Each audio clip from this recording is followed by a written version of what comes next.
Ladies and gentlemen, Lord Entertainer Fabian is on the scene. Today we are going to be looking at his abilities in the arena in two separate settings as well as two separate teams. What's going on, guys? It's Tagoar here, keeping it tanky in Raid Shadow Legends. Lord Entertainer Fabian. What's he all about? Well, let me tell you. He's got an A1 double hitter. Each hit steals 10% of the target's turn meter and places a True Fear debuff for 2 turns if the target's turn meter is fully depleted. That is a very good A1. Turn meter stealing is very powerful, especially in arena, and while True Fears aren't necessarily meta, with the rest of his kit taken into consideration, it is incredibly powerful. Hold up, click the link in the description right now to get a free Uugo, as well as 2 more free epic champions as you level up. Here are the steps to get yours. Step 1, log out of Plarium Play on PC and uninstall. Step 2, click the link in the description and register with a brand new email. Step 3, launch Raid and complete the tutorial. Step 4, go to your inbox and claim your first champ. This is an amazing account start to Raid, so click the link and start now. On the A2, he attacks one enemy, places a petrification debuff for 1 turn, has a 100% chance when booked of placing True Fear for 2 turns on all other enemies who are not under a Fear or True Fear, with the passive effect that will activate this skill whenever an enemy under a Fear or True Fear debuff successfully uses a skill. If there are multiple champions on the team with the skill, only one will activate, so you can't stack it up. Thank goodness, because otherwise that would be incredibly powerful. He is, I believe, the second champion in the entire game who can proactively place petrification. I believe the only other one in the game is Skeletor, and he's kind of trash. But this skill is incredibly good. It also has a 5.5 times multiplier, so it can actually probably do some decent damage if you were to build him for that. This passive effect is incredibly powerful because it basically guarantees that unless he himself is crowd controlled, he's going to crowd control whoever just used a skill. Very powerful with lockout, so that way not only are they getting away with using a skill, but it's only going to be their default skill, so it more than likely won't be very effective. And speaking of lockout, let's move on to the A3, Spectral Flourish, which attacks all enemies before attacking, has a 100% chance when booked of decreasing the duration of all enemy buffs by 3 turns. Also has a 100% chance of increasing the cooldowns of all enemy skills by 3 turns as well. Grants an extra turn if there are no buffs on the enemy team after this attack. So it's literally Crixia's A3, but better, because he's doing the buff strip before attacking, and he's going to grant an extra turn if there are no buffs after he's finished. It is incredibly powerful. It's past mythical level, and he was just a fusion. And then on the passive, whenever an enemy is revived, places a True Fear debuff on that enemy for 2 turns. If there are multiple champions on the team with the skill, this effect will only activate once. Removes any crowd control debuffs except for Sheep from this champion before the start of their turn. He has speed in all battles by 19%.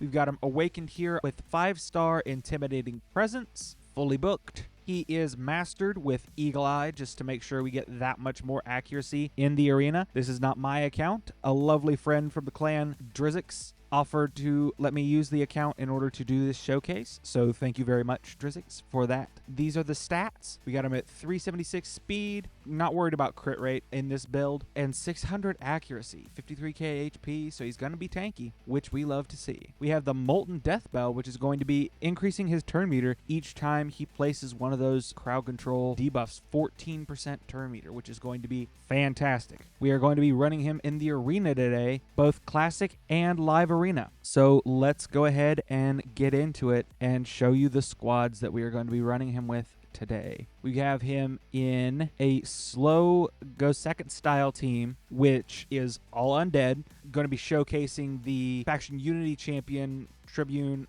Heraclites, as well as Valkonen in the front for the 30% arena speed aura. Then we got Fabian, and then we've got a UDK there to provide protection as much as possible. So let's take this off auto, and let's see what happens, guys. Y'all know what UDK does. He's great. Heraclites is going to actually have a very unique interaction here. All right, let's take this to 2 times speed. Fabian actually still gets to go first, even on the slow team. So we are going to go ahead and attempt to lock everyone out. There we go. Full lockout. Got the extra turn because there was no buffs on the enemy team. And now we can look and say, okay, Arbiter's going to go first. So let's just crowd control her. And as you can see, she trying to counterattack. And because she got that skill off, Fabian actually counterattacked with that A2. Unfortunately, we got a weak hit, but hey, that's perfectly fine by me. All right, so then let's go ahead and steal turn meter from Trunda. Double weak hit, but that's okay. So then Heraclites is going to go in with the battle resurrection. Let's go ahead and just take out Arbiter.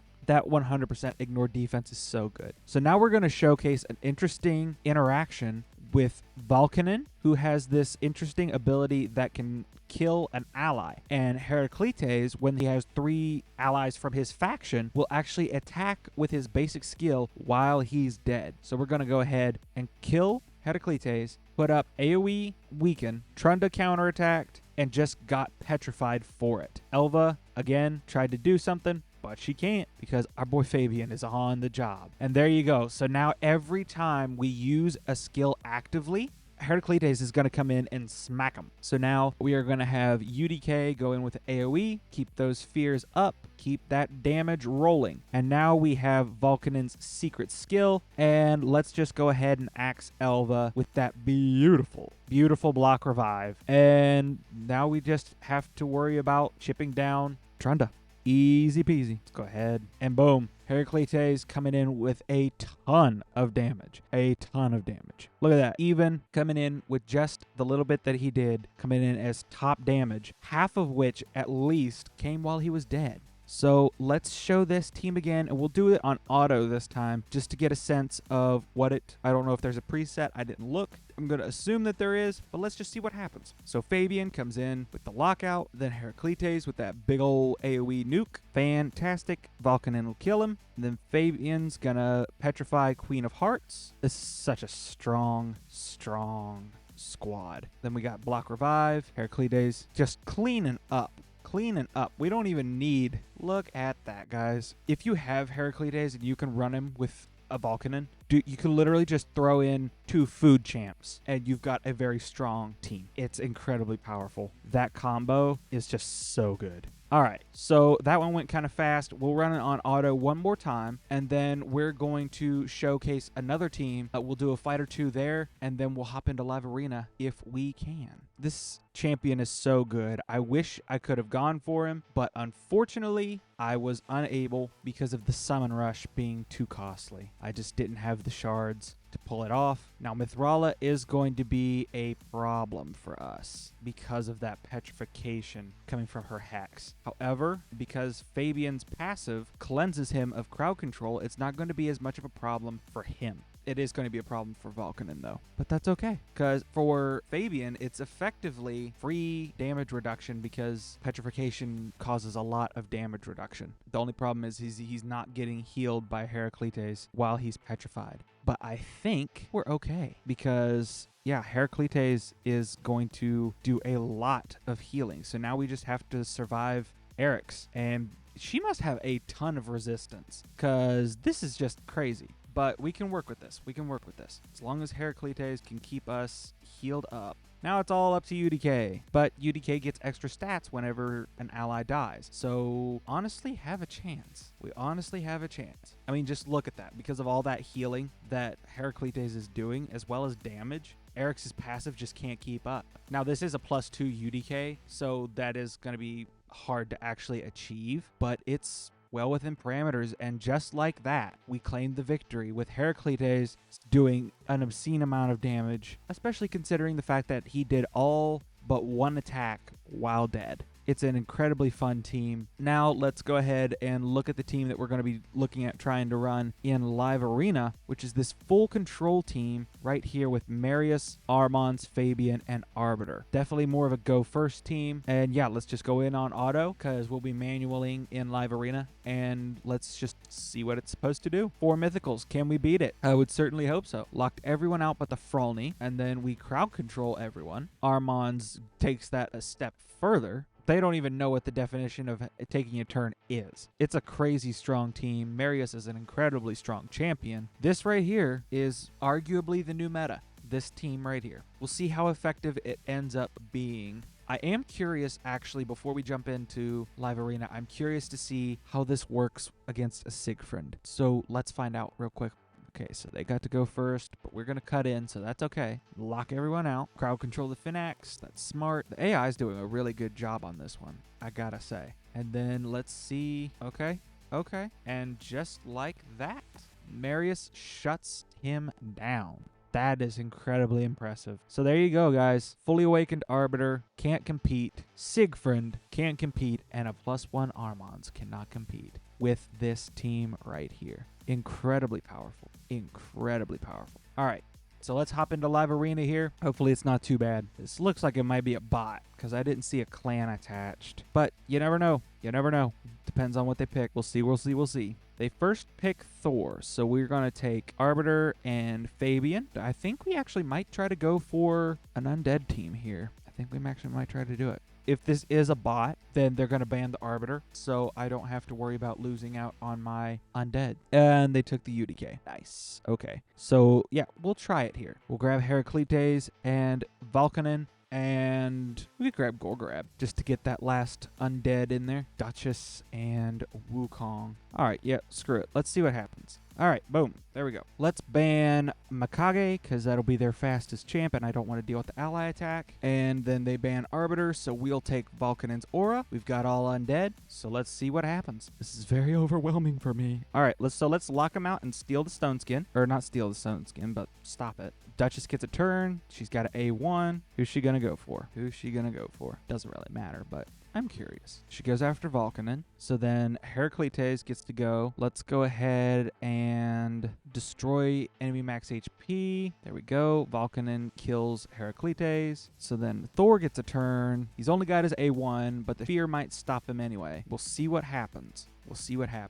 Will we get him back-to-back feared? So he goes after Fabian, which makes sense. Now UDK is going to be a problem here. So we're going to go with the AoE from Valkonen. There we go. Yeah, that stone skin is going to be a massive pain. Okay, so let's go ahead and try to steal turn meter from the Wukong. We do. And kill him. Okay, so then let's see. Let's see if I can peel the stone skin off with Gorgrab. Nope, that didn't happen. Okay. UDK gets a turn. He's only got his A1. He's probably going to go after Fabian, which makes sense. Realistically, should have boosted with Gorgrab, get the increased attack for Valkonen. He went after Gorgrab. Okay, well, there's not really any sense in doing that. So let's just A1. Wukong. Yep, Wukong comes back. So then Valkonen, I guess, let's see. Not going to kill anybody. Let's just go A1. Into UDK. Man, that is so nice how Heraclites then doesn't have to deal with UDK when he's dead. He just gets to smack him for free. It's really potent. Let's just keep hammering away with our A1s. That UDK is so slow that he's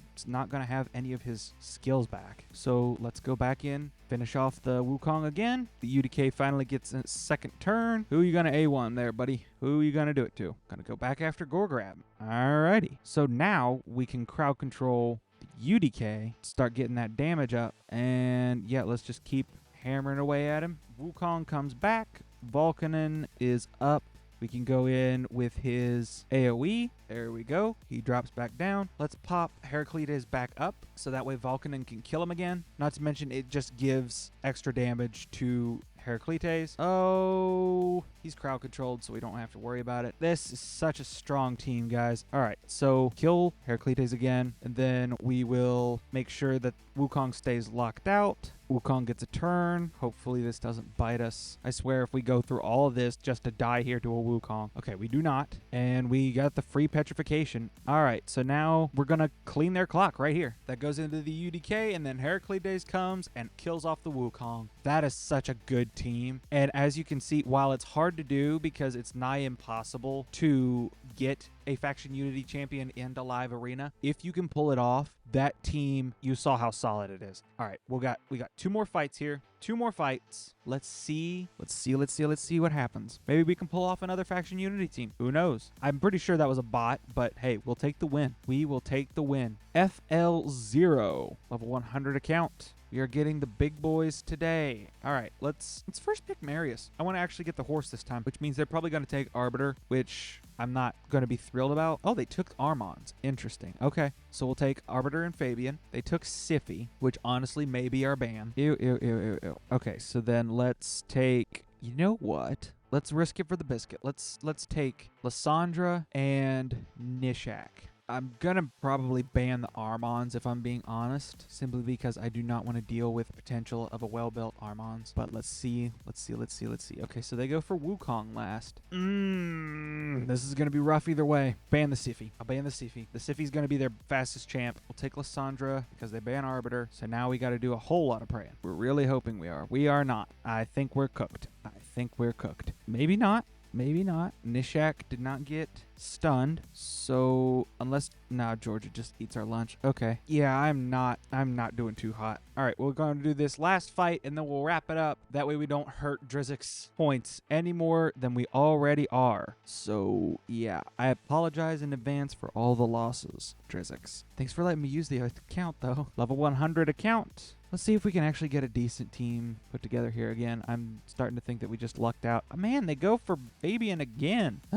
Quit taking my showcase champ. All right, well, see what we can do. Queen, Gurgo, Fabian. Ew. We'll take Marius. Take Nishak. Yeah, we'll take Nishak. And then, I don't know. They take the chicken and Raglan. We're going to ban Gurgo. No, we're going to ban Fabian. Oh, what the heck. Let's just take the monkey and get this over with. No, I don't want to get frozen. Going to ban Fabian. Or ban Gurgo. That's their bigger aura anyway. They ban Arbiter, which means we got our Armons and our horse. Basically, Armons and a fleet of nukers. So let's just see what happens.